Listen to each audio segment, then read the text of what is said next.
Let's review making a sandwich. The bench is the bottom piece of bread. The wood that I'm working with is the cheese.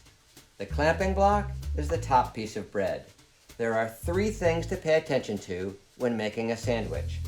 First of all, I need to make sure the line is far enough off the end of the bench without being too far. I use 2 fingers to measure. I match them up to the end of the bench. I slide the wood over until that line just passes the second finger. Second thing to pay attention to is C-clamp placement. If the C-clamp is here, it will interfere with the saw, so I need the C-clamp out of the way around the corner. If the C-clamp is only clamping the edge of the wood, I need to move the wood so that I can get the C-clamp centered on the wood. The third thing to pay attention to is the tightness of the C-clamp.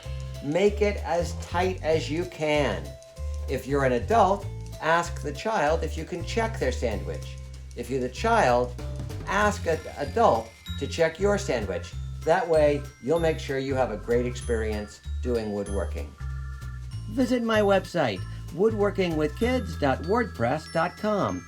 There you'll find a photo gallery of projects and of tools and links to my other videos. While you're there, you can send me your comments, ask me questions, make suggestions for future videos. I welcome all of your input. Thanks.